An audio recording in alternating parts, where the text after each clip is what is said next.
السلام علیکم ورحمۃ اللہ وبرکاتہ۔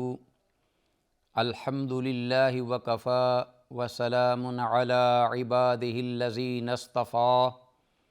اما بعد فاعوذ باللہ السمیع العلیم من الشیطان الرجیم من ہمزہ ونفخہ ونفثہ۔ بسم اللہ الرحمن الرحیم۔ فبشر عباد الذین یستمعون القول فیتبعون احسنہ، اولئک الذین ہداہم اللہ واولئک ھم اولو الالباب۔ وقال جل من قائل وننزل من القرآن ما هو شفاء ورحمة للمؤمنین۔ وقال علیہ افضل الصلاة والتسلیم ان اللہ تعالی لم ينزل داء الا انزل له شفاء علمہ من علمہ وجاہلہ من جہلہ۔ ناظرین، پروگرام دوائے شافی پیش خدمت ہے اور بارگاہ عزدی میں دعا ہے کہ اللہ تعالیٰ اس پروگرام کو ہم سب کے لیے دین اور دنیا ہر اعتبار سے منفعت بخش بنائے، اور جو کچھ بھی ہم کتاب اللہ اور سنت رسول اللہ صلی اللہ علیہ وسلم کی تعلیمات کی روشنی میں سنیں، اللہ انہیں سن کر سمجھ کر ان تعلیمات پر عمل پیرا ہونے کی توفیق کامل مرحمت فرمائے۔ اللہم ارنا الحق حقا وارزقنا اتباعہ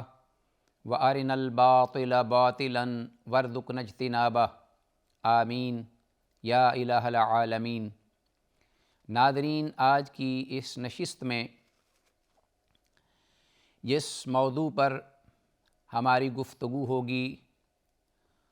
وہ موضوع ابو عبداللہ شمس الدین محمد بن ابی بکر بن ایوب الدمشقی المعروف بابن القیم رحمہ اللہ نے اپنی معروف کتاب الداء والدواء، یا جس کا دوسرا نام الجواب الکافی لمن سأل عن الدواء شافی ہے، وہ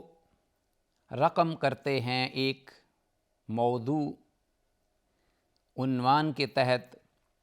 اور وہ عنوان جو کہ پہلے ہم نے پروگرام میں پیش کیا تھا، ارتباط الخیر والشر بالعمل، کہ انسان کے خیر اور شر کا جو معیار ہے وہ اس کے اعمال جو وہ بجا لاتا ہے، ان اعمال کی بدولت پرکھا جاتا ہے، اور پھر وہ اعمال یا شر ہوں یا خیر ہوں، اعمال ہی کی بدولت وہ کامیاب و ناکام ہوگا، بد یا نیک ہوگا۔ اور پھر علامہ ابن القیم نے اس پر سیر حاصل بحث کی ہے۔ اس کے تحت کئی ایک اور عناوین قائم کیے ہیں، جن عناوین میں ایک معروف مغالطۃ النفس حول الاسباب ہے، کہ ایک انسان اسباب کے بارے میں مغالطے کا شکار ہوتا ہے اور اپنے آپ کو دھوکہ دیتا ہے،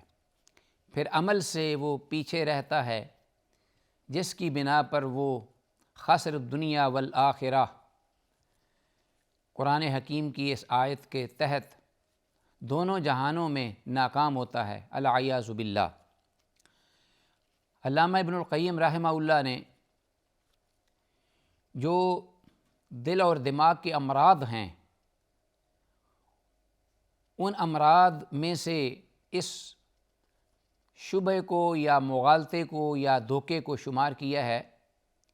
اور پھر اس کی نشاندہی کرتے ہوئے اس خطرناک مرض کا علاج بھی دریافت کرنے کے بعد بتایا ہے۔ قرآن حکیم کی حیات آفرین آیات بینات کو ذکر کر کے ان لوگوں کے شبہات اور شکوک ان کو واضح کیا،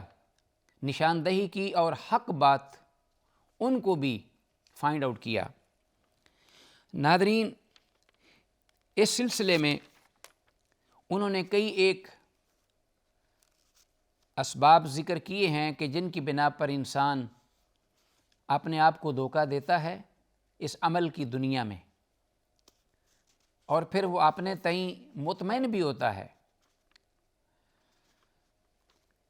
لیکن حقیقت میں وہ انتہائی ناکام اور نامراد ہوتا ہے۔ جیسا کہ چند گروہ جنہوں نے غلط عقائد اپنا لی، ان میں جبریہ ہیں کہ جن کا یہ عقیدہ تھا، جو کہ عقیدہ باطل تھا، کہ انسان محض مجبور ہے، اگر کوئی اس سے کوئی غلطی سرزد ہوتی ہے تو اللہ کے قضاء اور قدر کے تحت وہ غلطی کرتا ہے۔ اور اس بارے میں ہم نے ایک مثال بھی پیش کی، بڑی معروف ہے۔ کہ حضرت عمر رضی اللہ تعالیٰ عنہ کے دور میں ایک چور چوری کرتے ہوئے رنگے ہاتھوں جب پکڑا جاتا ہے تو اس کو سزا دینے کا جب وقت آتا ہے تو وہ ببانگ دہل یہ کہتا ہے کہ یا خلیفۃ المسلمین انی سرقت بقدر اللہ، آپ مجھے سزا کیسے دے سکتے ہیں؟ میں نے تو اللہ کے قضاء و قدر کے مطابق میں نے یہ عمل کیا ہے، چوری کی ہے۔ تو حضرت امیر المومنین عمر فاروق رضی اللہ تعالیٰ عنہ نے یہ جواب اس کو دیا کہ وَرَدَّهَا وَأَقْطَعُهَا، کہتے ہیں کہ وَنَحْنُ نَقْطَعُهَا بِقَدَرِ اللَّهِ، اگر تم نے چوری کا شنیع عمل کیا ہے اللہ کی نافرمانی میں اور اپنے آپ کو دھوکہ اور فریب دے رہے ہو کہ یہ اللہ کا حکم تھا یا میں مجبور تھا اس کو کرنے میں، تو پھر ہم بھی اللہ کی قضاء و قدر کے تحت آپ کا ہاتھ کاٹ رہے ہیں۔ اسی طرح بعض لوگوں کی ایسے اقوال حرزہ سرائیاں ہیں کہ جس سے وہ اپنے آپ کو دھوکہ دیے بیٹھے ہیں، بڑے بڑے گروہ اور ایسے فتنے جنہوں نے جنم لیا اور آج تک ان کے اثرات موجود ہیں۔ بعض لوگوں کا یہ کہنا اپنے تئیں قیاس مال فارق، کہ قیاس کرتے ہوئے اس قسم کے الفاظ یا عبارت بولتے ہیں کہ کما لا تنفع الطاعۃ مع الکفر، کہ جیسے کفر کے ہوتے ہوئے نیک اعمال کا کوئی فائدہ نہیں، کہ انسان کافر ہے اور نیکی کے عمل کرتا رہے تو کوئی فائدہ نہیں دیتے، جتنے بھی وہ نیکی کے اعمال کرے گا اللہ کے یہاں اس کا کوئی اجر و ثواب نہیں۔ تو بعین ہی بالکل اسی طرح ھکذا لا تضر المعصیۃ مع الایمان، تو ایمان کے ہوتے ہوئے معصیت اور گناہ کے کام نقصان بھی نہیں دیتے۔ دیکھو انہوں نے یہ ایک ایسا قیاس کیا جس کا کوئی تعلق ہی نہیں حقیقت سے، تو سراسر نفس کے دھوکے، فریب اور غرور پر اس کی بنا ہے۔ تو ناظرین، یہ موضوع اس اعتبار سے بڑا ہی اہم ہے۔ اسی طرح اللہ کی محبت میں خطا اور غلو، انبیاء اور رسول کی جو محبت ہے ان میں خطا اور غلو، اسی طرح اس قسم کی آیات بینات جن کو وہ خود اپنے مرضی کے معنی اور مطالب پہنا کر اپنے تئیں اپنے آپ کو فریب اور دھوکہ دیتے ہیں، کو علامہ ابن القیم رحمہ اللہ نے اس پر باقاعدہ عنوان قائم کیا ہے، اور ان آیات کو ذکر کرتے ہوئے ان کا جو دھوکہ اور فریب ہے اس کو بھی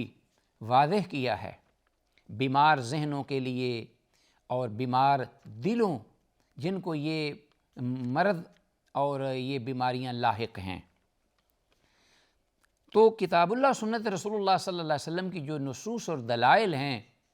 جو اس بات پر واضح ثبوت ہیں کہ ان کے بغیر انسان نہ اس دنیا میں کامیاب و کامران ہے، سعادت مند ہے، نہ آخرت میں اخروی زندگی میں اس کے لیے کامیابی و کامرانی ہے، تو ان آیات کا بھی علامہ ابن القیم رحمہ اللہ نے ذکر کیا۔ ہم نے چند کا ذکر بھی کیا تھا اور کچھ بقیہ تھیں، جیسا ان کا یہ کہنا وَلَسَوْفَ يُعْطِيكَ رَبُّكَ فَتَرْضَىٰ، اللہ کے رسول کی محبت میں اپنے آپ کو دھوکہ دیتے ہوئے اپنے آپ کو اطمینان دلاتے ہیں یہ کہہ کر کہ اللہ نے فرمایا کہ اے میرے محبوب صلی اللہ علیہ وسلم، آپ کا پروردگار آپ کو اس مقام پر پہنچا دے گا، وہ چیز اپنے پاس سے عطا کرے گا کہ پھر تو اس پر راضی ہو جائے گا۔ وَلَسَوْفَ يُعْطِيكَ رَبُّكَ فَتَرْضَىٰ، اب جب تو راضی ہو جائے گا تو تیری ہی رضا میری رضا ہوگی۔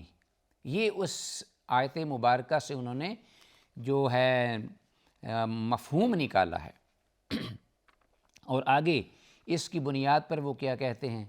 کہ جب ہم غلط کام کر بیٹھے، گناہوں کا ارتکاب کر بیٹھے، اللہ کی نافرمانی کا مرتکب ہو بیٹھے، پھر اس پر ہمیں جو سزا ملی یا اللہ نے ہمیں واصل جہنم کرنا چاہا، آتش جہنم کی سزا دینا چاہی، تو اللہ کا رسول اس پر کبھی بھی راضی نہیں ہوگا کہ ہمیں سزا ملے، ہم اس کے امتی ہیں۔ اور جب اللہ کا رسول راضی نہیں ہوگا تو اس اللہ کے رسول کی رضا کے مطابق اللہ بھی راضی نہیں ہوگا، تو اللہ ہم کو چھوڑ دے گا، اللہ ہم کو معاف کر دے گا جیسے بھی گناہ ہوں گے۔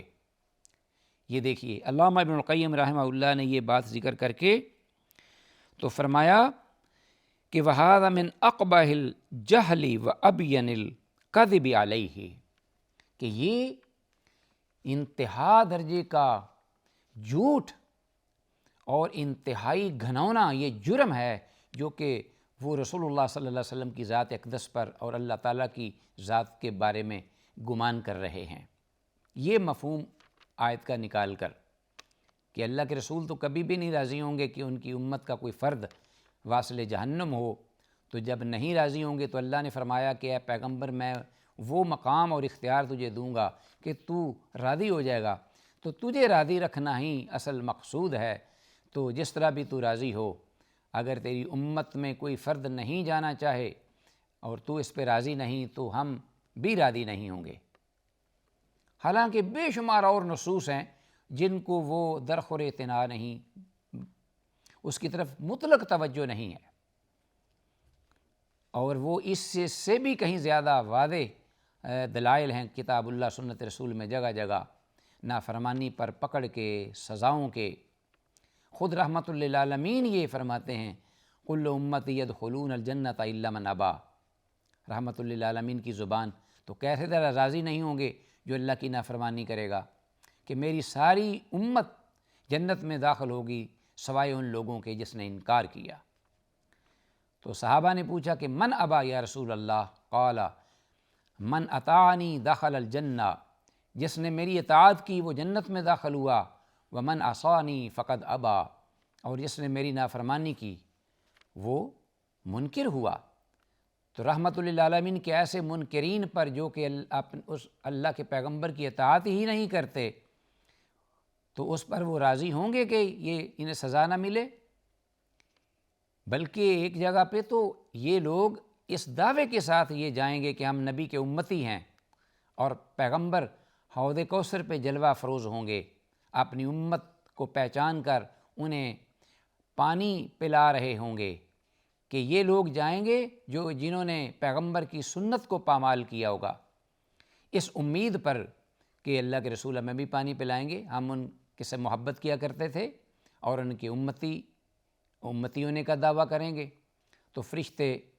انہیں یعنی رحمت للعالمین کو باخبر کریں گے کہ انک لا تدری ما احدثوا بعدک، کہ اے پیغمبر تو نہیں جانتا کہ تیرے بعد انہوں نے تیرے دین میں کیا کیا فرسودہ روایات، من گڑت قصے کہانیاں نکال کر دین کا حقیقی چہرہ مسخ کر دیا، سنتوں کو پامال کیا اور بدعات و خرافات کے عجیب گنونے غلاف چڑھا دیے، دین کا حلیہ ہی بگاڑ دیا۔ تو رحمت للعالمین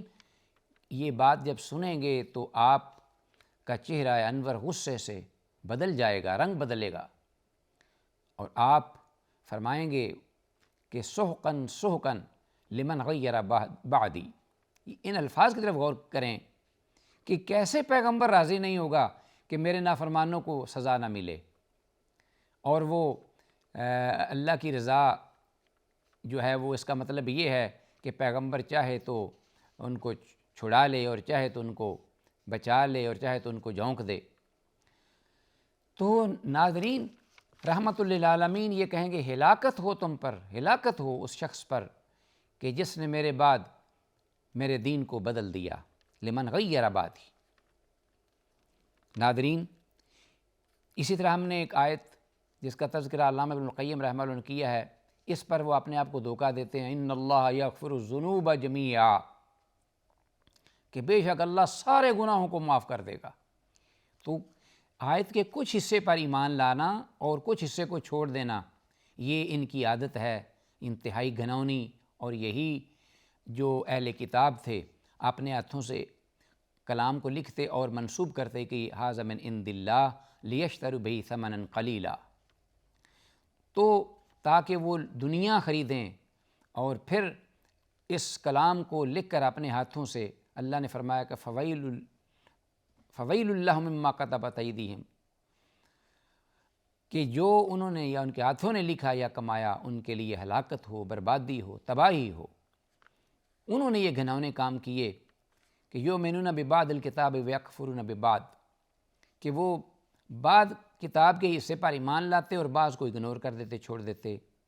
یہی گھنونا رویہ اور طرز عمل آج کے اس شخص کو، جو کہ اپنے آپ کو دھوکہ دیتا ہے اور عمل سے بچنے کے لیے وہ کتاب اللہ سنت رسول اللہ صلی اللہ علیہ وسلم سے ہی اپنے مطلب کے معنی کشید کر کے تو دوسروں کو بھی ہلاکت و تباہی میں ڈبوتا ہے اور خود بھی ہلاک ہوتا ہے، الیاذ باللہ۔ تو اس لیے سارے کے سارے گناہ کس طرح معاف ہو سکتے ہیں، جبکہ دوسری آیت کریمہ میں ساتھ ہی وَيَغْفِرُ مَا دُونَ ذَلِكَ لِمَن يَشَاءُ، کہ وہ جس کو چاہے اس کے علاوہ معاف کر دے۔ تو یہ ان لوگوں کے حق میں ہے جو کہ شرک سے تائب ہو جائے، اور تائب ہونے کے بعد سچی توبہ کر کے، جو کہ توبہ کی شروط ہیں، ان کو بجا لاتے ہوئے، تو اللہ تعالیٰ اس تائب ہونے والے شخص کو کتنا بھی گھنونا اس نے جرم کیا ہو، مرنے سے پہلے سچی توبہ کر لے تو اللہ رب العالمین وہ گناہ اس پر قادر ہے کہ معاف کر دے۔ ان اللہ یغفر الذنوب جمیعا، یہ تائبین کے حق میں ہے، وگرنہ وَيَغْفِرُ مَا دُونَ ذَلِكَ لِمَن يَشَاءُ ان اللہ لا یغفر ان یشرک بہ وَيَغْفِرُ مَا دُونَ ذَلِكَ لِمَن يَشَاءُ کی آیت اس پر دال ہے کہ شرک کو نہیں معاف کرے گا، لیکن شرک کے علاوہ جس کو چاہے وہ معاف کر دے۔ ناظرین، جو کچھ کہا سنا ہے اس پروگرام میں، اللہ کی بارگاہ میں دعا ہے کہ اللہ تعالی ہماری عملی زندگی میں ان تعلیمات کو سمجھ کر ان پر عمل پیرا ہونے کی توفیق عطا فرمائے۔ وآخر دعوانا ان الحمد للہ رب العالمین۔ السلام علیکم ورحمۃ اللہ وبرکاتہ۔